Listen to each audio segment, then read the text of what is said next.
Hi, Miel here, and I am ready to bring you another mic drop episode of the Energy of the Untamed Heart podcast. My special guest today is Laura Parkinson. She is a certified highly advanced EFT tapping practitioner and trainer. As a previous social worker who specialized in working with young adults in trauma recovery, she is now utilizing her vast experience in healing modalities to help deeply feeling women blast through years of pain and emotional turmoil so that they can see how divinely created they are and start living life from this ultimate truth. She is also a certified quantum and practical numerologist, a universal laws coach, and founder of a coaching business called Self Love Rebel. I'm so excited to share this conversation with you all. Hey guys, you're listening to the Energy of the Untamed Heart podcast, where we talk about uncaging your divinely gifted wild heart to be as free and expansive as you were born to be.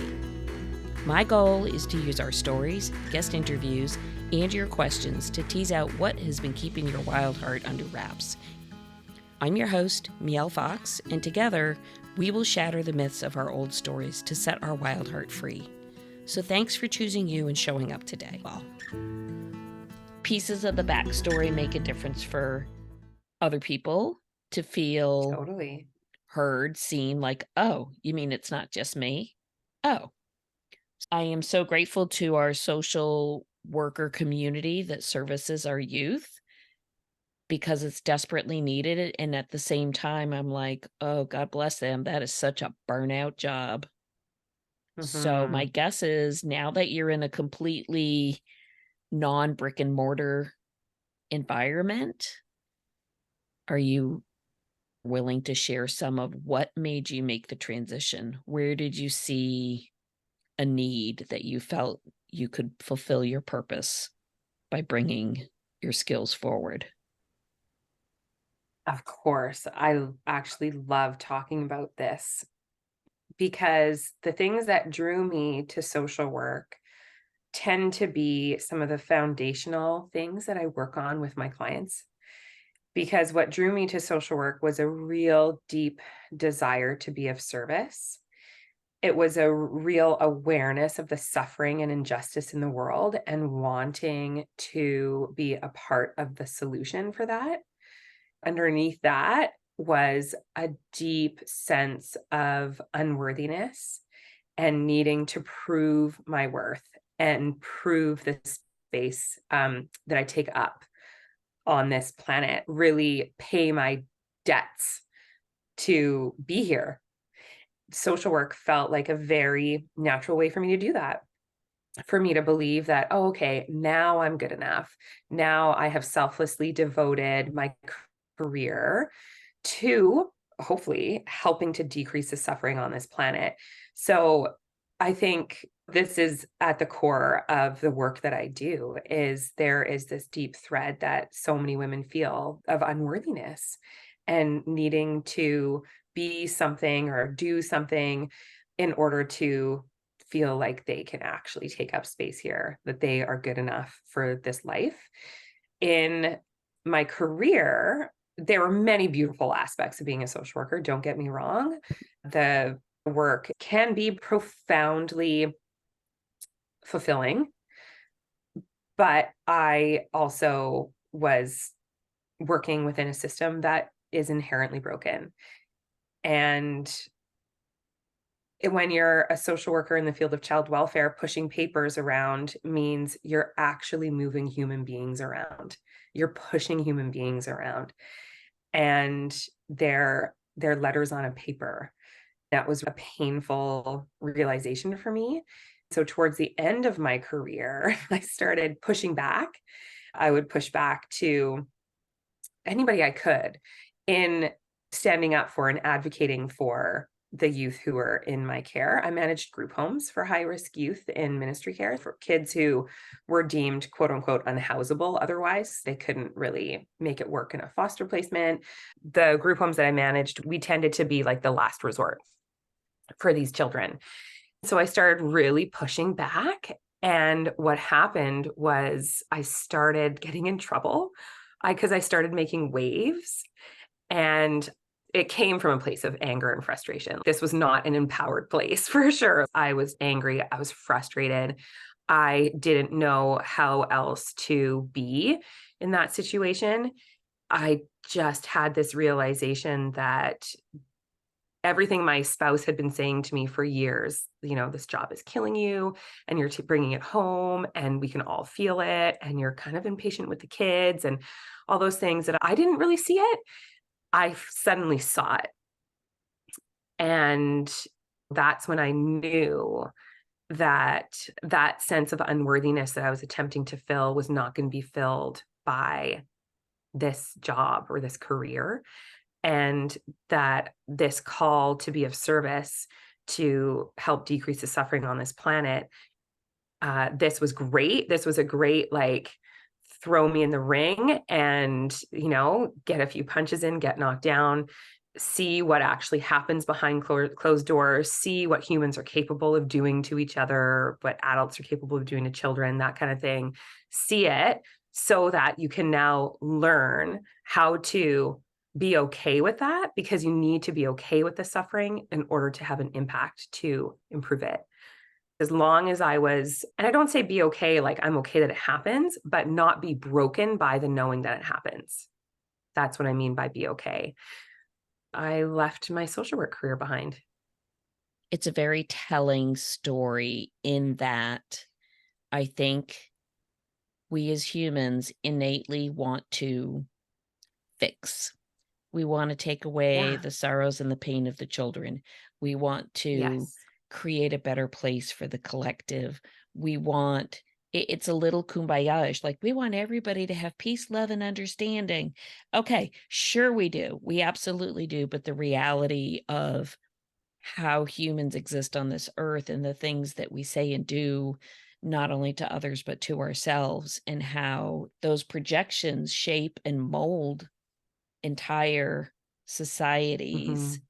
The polarity of it, to me, I find very interesting. And I find I'm in healthcare, as you know, and it's something similar. People who go into fields that involve caretaking, nurturing, guidance therapy, that sort of thing, oftentimes at our core, it is a way for us to process through or attempt to process through areas of our own being that we have buried, hidden, denied, avoided, feared. And it's not uncommon, myself included, that you project outside of yourself. If I can help somebody with this problem, if I can fix their whatever the list may be, that will, one, make a difference in the world. And yes, it does. At some level, it does. But two, there's a misunderstanding that when we do this thing externally, that's going to fix us internally. And the Mm. reality is, without the capacity to understand why you're doing the things that you do, why do you choose to seek that through the job, through the services, before doing the internal work? I think that leads to a level of frustration, anger. It perpetuates the fear. It actually perpetuates the feelings of unworthiness at the end of the day. Many of us bring that anxiety home to our home front, and it's not uncommon that the last person to see the situation is the person in the situation. So you heard it from Mm. your spouse and your children. That's kind of the wake up call, like, oh, everybody around me sees this but me. Well, least Mm-hmm. common denominator, where does it go to? It goes back to us. It's very fascinating to me. I know so many people who are in the either social welfare field and or uh, education fields in Mm-hmm. some capacity, and your story is so common, and yet the burnout rate for how much can one do, how much can one tolerate, how much can one take in, some of that again is out of our control because of all the politics and the rules and regulations and all the things. But your statement of, I'm pushing paper, but these pieces of paper are people, and I couldn't live Mm-hmm. with that. That's such a very profound and deep statement. Again, what it really speaks to me is, what does that reflect back about what have we said and done or experienced for ourselves that we are a reflection of those pushed pieces of paper? Mm. It goes so deep. I'm curious what led you to choose tapping as your modality or one of your modalities to help people move through their difficulties, their stressors, their anxieties. Are there areas of their lives that maybe they've read the books, maybe they've taken the courses, maybe they've done the retreats, all the things? Is there something for Mhm. you that you found, oh, this is an avenue through which I can speak to people in a way that will resonate in their core, in their heart, help them heal? Mhm. Well, for me, one of the things that I realized in retrospect that felt really missing from my work as a social worker was the spiritual aspect of who we are. And especially considering I worked with a significant amount of Indigenous children and youth, whose roots are deeply spiritual. When I discovered tapping, it's a physical thing, right? We're physically tapping on our bodies, but there's a real, for me, a sense of a spiritual experience of feeling the movement of energy in my body, in my emotions, around me, in my energy field. And yet it is also grounded in science. There's also a lot of science that backs up the efficacy of acupressure and of talk therapy and of the actual combination of the two called EFT tapping and its efficacy on healing, on supporting healing of things even like chronic conditions like post-traumatic stress disorder, depression, anxiety, chronic pain. And so tapping felt like this beautiful bridge between for all the things I'm very passionate about. One of the things that I would say that I was really good at in my social work practice was connecting. And even as a manager, I always struggled to try to teach our staff how to sort of do what I do because so much of it felt intuitive and it felt spiritual at the time. I didn't necessarily recognize it as that. Tapping for me, it bridges this analytical brain that I have, this sort of studious brain that I have of wanting to learn how the brain works, learn about the nervous system, learn about the vagus nerve, learn about trauma, and use techniques that I've learned through counseling and psychology and therapy, but blend it with this intuitive, spiritual, we actually don't really know what's happening ever, really. There's so much occurring in this universe at all times that we have no flippant idea about. And I know it seems like a stretch to say that tapping taps us into that, but for me, that's what tapping does. It taps us into this awareness that we are more than this physical body and these quote unquote problems that we're presented with right here, right now. It's beautiful because when I hear you describe the tapping, the spirituality of it combined with the science and the physical, what you really describe is absolutely mind, body, spirit. It is Yeah, taking it the is. components of what is it that we tell ourselves in our mind, and where do we feel that somatically in our body, and how does that impact or have anything to do with our energetic exchange with everything that's around us and above us and through us Beautiful. and beyond us. It is always shocking to me how quickly we can feel somatically in our body, in our cells, how quickly we can feel the shift in the body and also feel the shift in the energetic aura or presence around your body. I Mm. don't think you need to be woody woody woo woo to notice that. I think you just have to not be dead to notice that. If you can just If you could just I love that. get a little quiet, and I don't mean quiet like silent, I just mean if you could just slow everything down a little bit and Yeah. place your attention to the things that we don't see, you can actually feel the energy around you. If I actually said to you, "Hey, Laura, I want you to kind of get quiet, and can you feel the energy, the space between yourself and the wall, between yourself and the door behind you, between yourself and the computer screen in front of you?" You could probably say to me, "Yes, I can feel the expansiveness of that space around myself."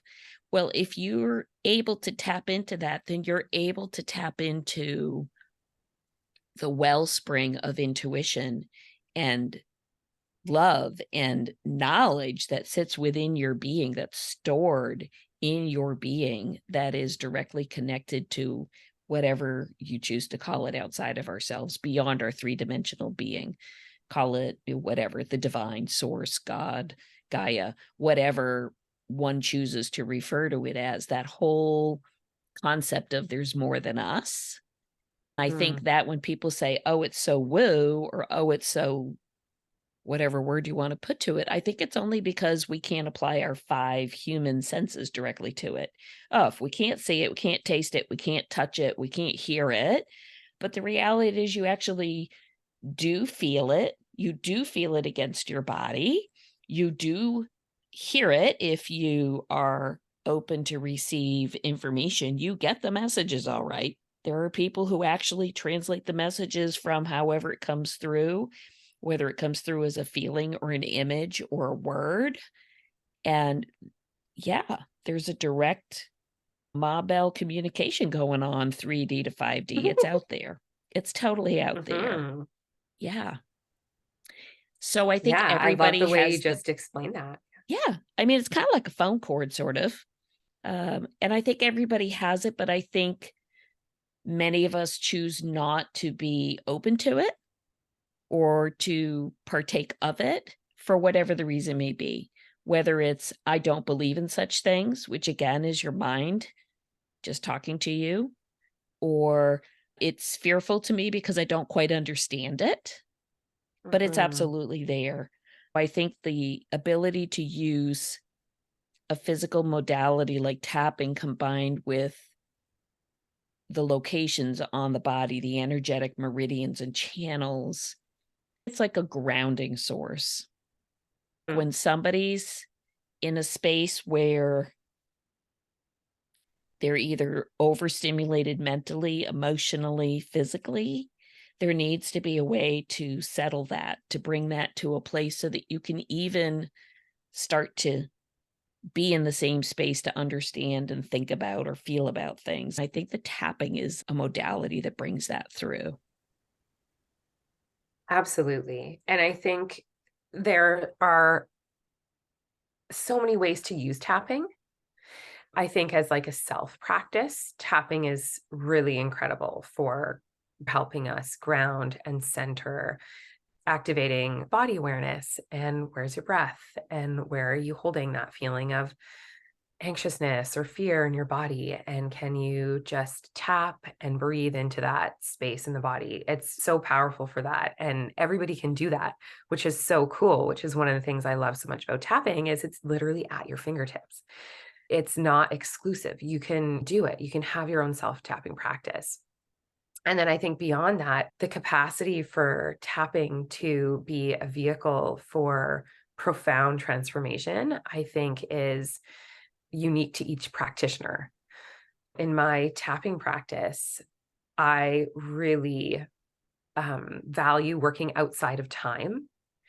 For example, I'll have somebody come who's new to tapping or new to me, and the first few sessions we're using tapping as it's traditionally taught, and they're learning what their body feels like when they tap, and we're developing safety, and we're soothing the nervous system, and we're starting to do a little bit of that like nervous system healing and that type of work, addressing the stressors that are right here right now present for my client.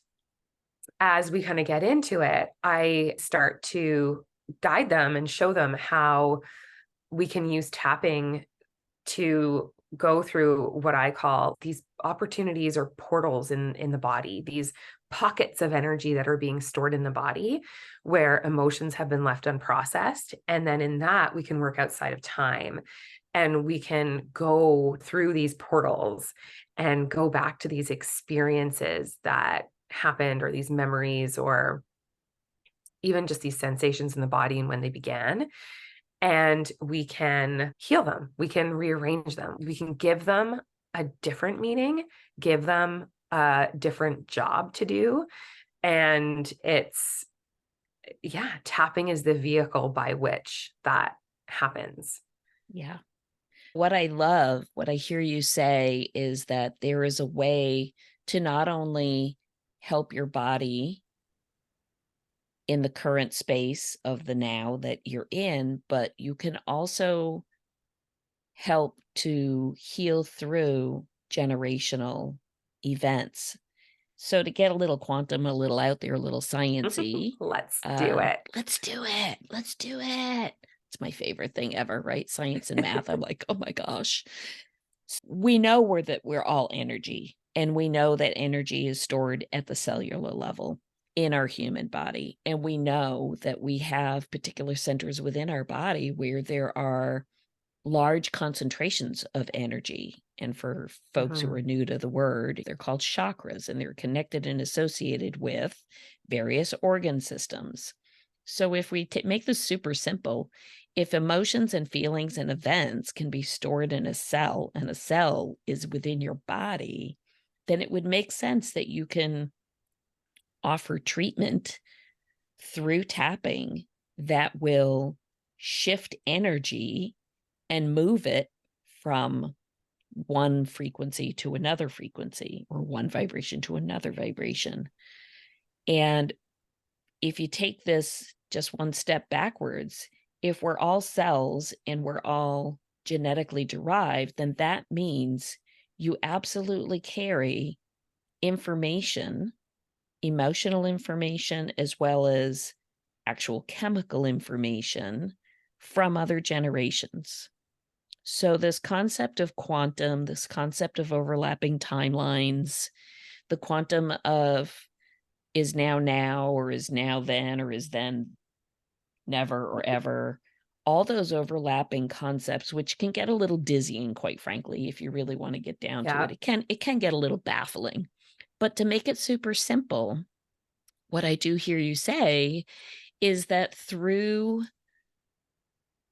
expression, investigation, and tapping, one could clear events that have blocked our current human expression from really reaching our true self, being the heart within our current being. Absolutely. So why not, right? There's infinitely more possibilities and limitations absolutely in this universe. And I'm not saying that tapping is the only way. There's so many cool modalities out there. Tapping can absolutely do all those things that you've talked about. What I find very interesting is that whatever one's approach may be, and as you said, there's lots of different modalities available to us to really help us find our way home, find our way back to our heart, whether it's through verbal exchange and tapping, or journaling, or through music. It's energetic shifting. At the end of the day, it's energetic shifting. To me, it basically comes down to what speaks to another person. How do they hear that? How do they process that language to the heart? Do you find that there is one particular area? Because I know you have a lot of other accolades behind you. You're not just a person who's certified in advanced tapping and trauma recovery. You're also a facilitator through a program called Mastering the Brain Game, which is really kind of digging into why and how do these triggers influence us and affect us. And so I'm just really curious if there's one area that you have found this tapping is really most successful with. Example, people who suffer with anxiety or people who struggle, overachievers, people pleasers. Is there any one thing that you're like, ding, ding, ding, this is where I like to zone in because this is where I find this is my zone of genius? Oh, well, for me, I feel like my zone of genius is resourcing younger versions of ourselves, and even in other lifetimes, or like you've already talked about, connecting into the energy of ancestors, previous generations, to feel safe to be alive here now. So I'll explain what I mean about that. I would say that most people's experience of anxiety, which is my jam, I would say the majority of clients who come to work with me all have anxiety of some sort. Anxiety ultimately comes down to a fear of death. I know this seems like a big can of worms, but oftentimes my jam is helping my clients feel not afraid of death. And in feeling unafraid of death, they feel safe to be alive.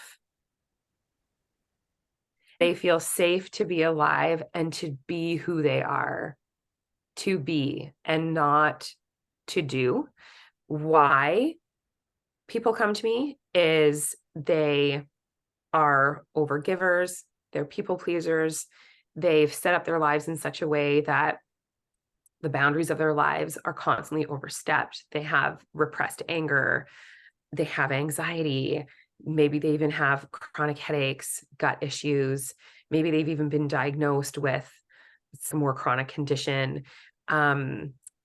Those things are simply symptoms of this deep fear of dying. And it's this concept of like, did I die with the music in me? But I'm too afraid to even live my life because I just don't feel like I quite belong here. I'm just not quite enough.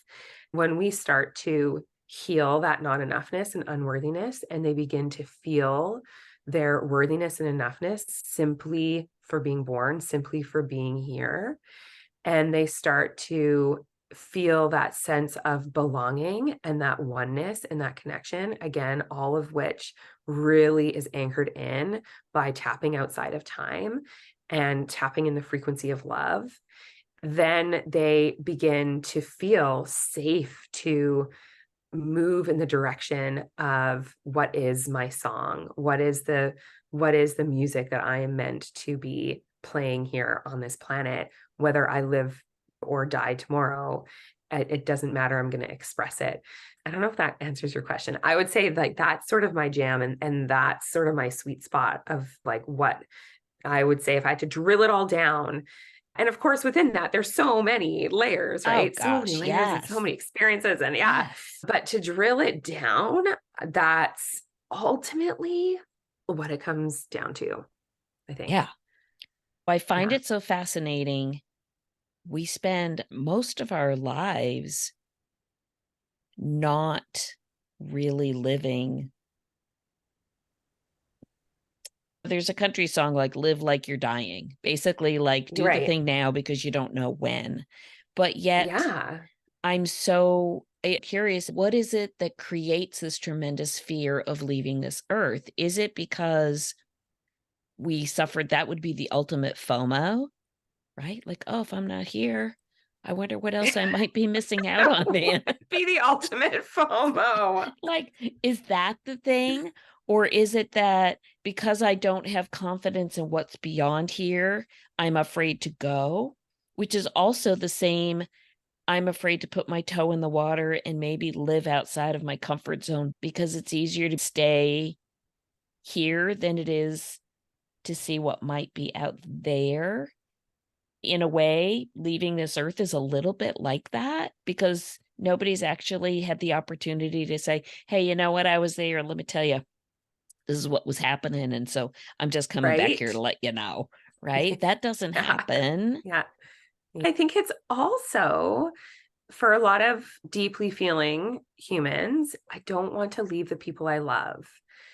And there's a real fear because we feel very beholden to the people that we love.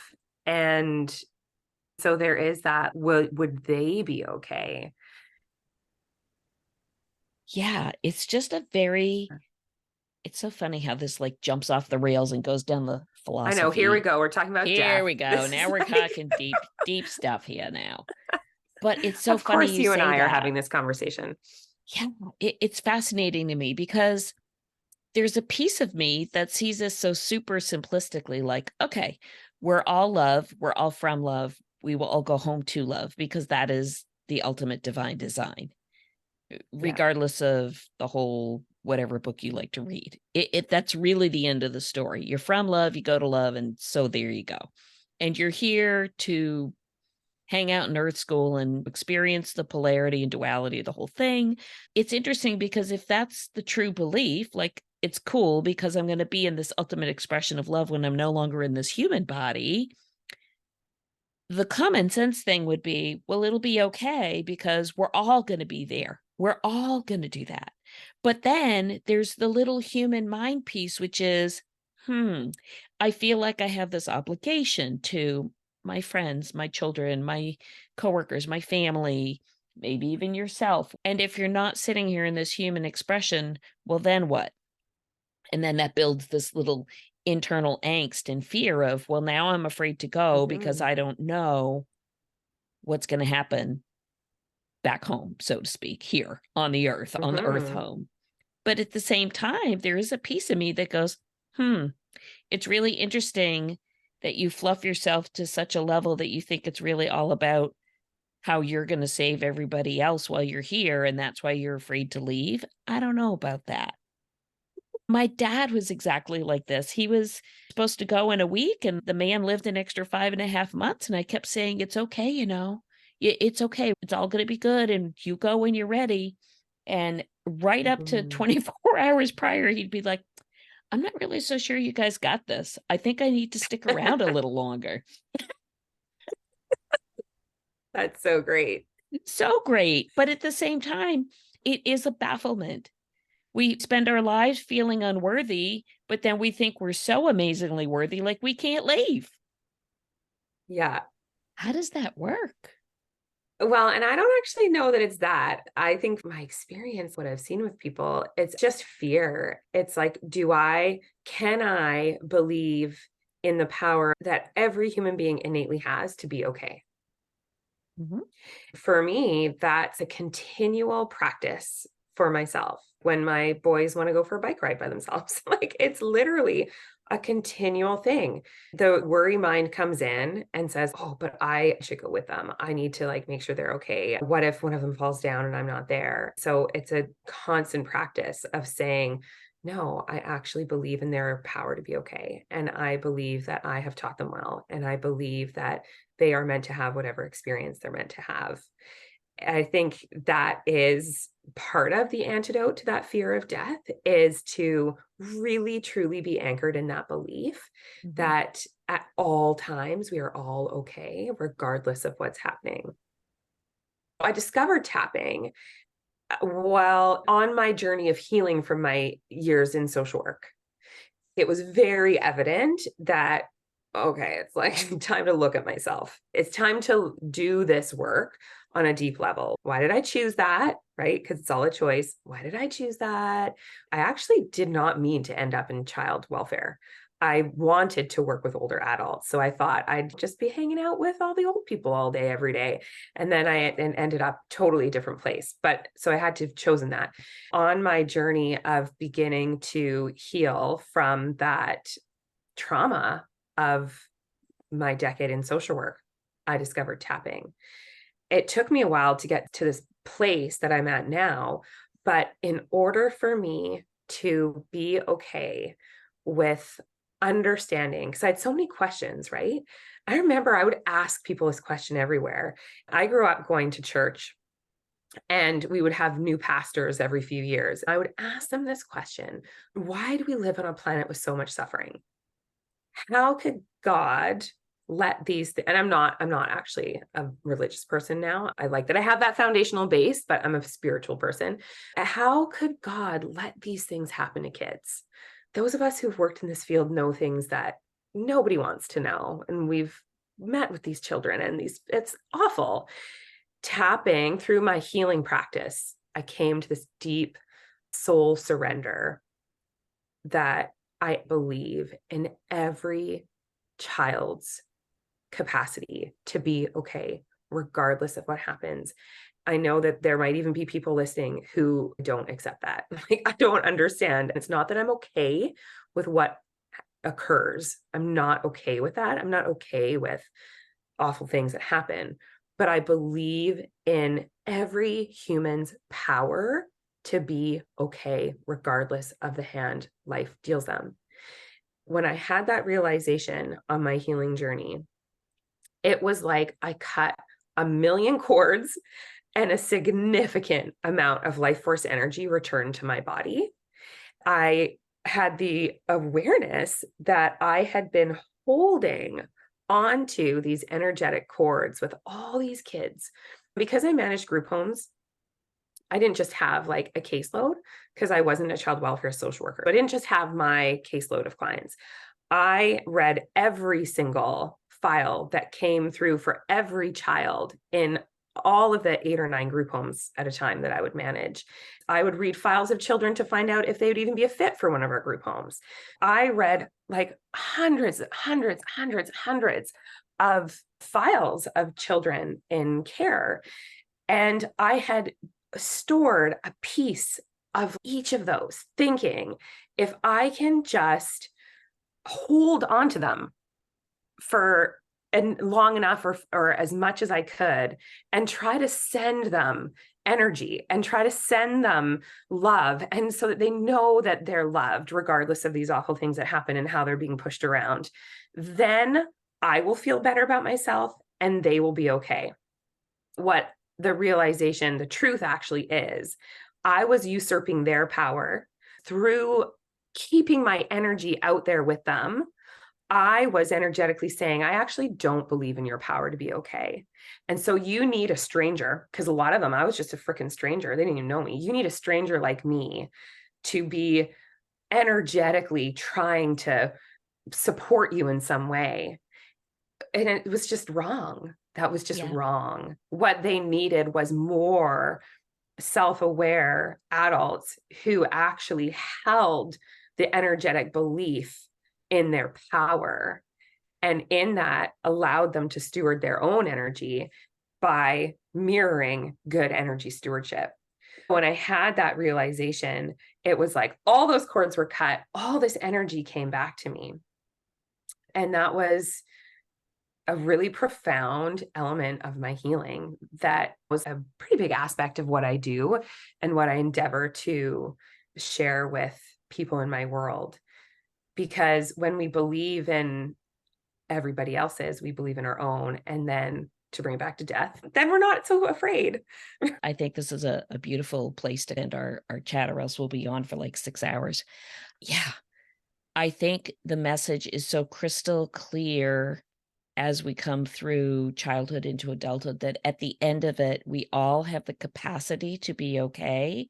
Certainly, as children, we may not necessarily have the means by which to have our choice and our say and some self-control over what occurs in our world, but that doesn't remove the ultimate capacity when you're no longer under the auspices of 18 and under somebody else's care. That capacity to release, let go, move forward, heal, cut those cords, make new choices, all the things that you are discussing are available to everybody, despite the circumstances, despite the situations. I'm not trying to negate anything that occurs, because there's some god awful things that happen in the world for sure.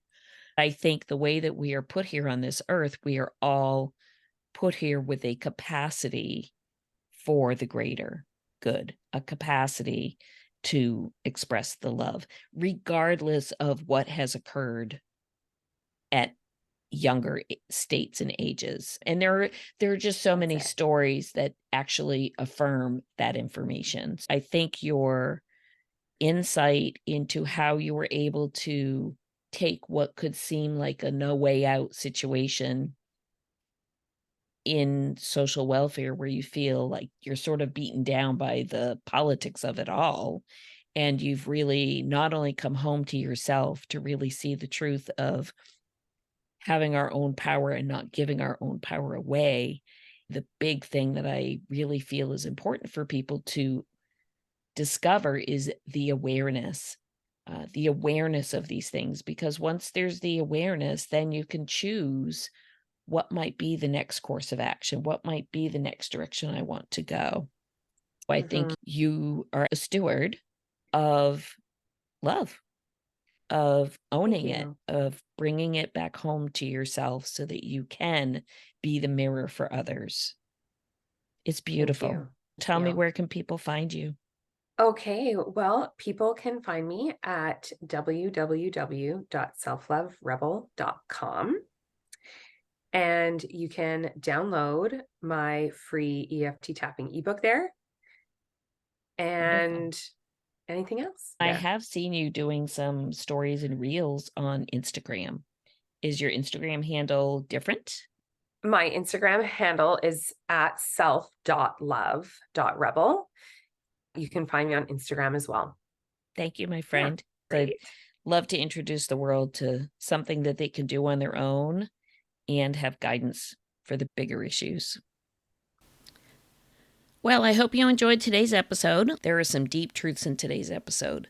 Please share it out to someone you know who might love it as well. I would be so grateful if you could leave a review on whichever platform you choose to listen to this podcast. And don't forget to click the subscribe button so you don't miss an episode. Stay tuned for more each week as we continue to explore the energy of the untamed heart.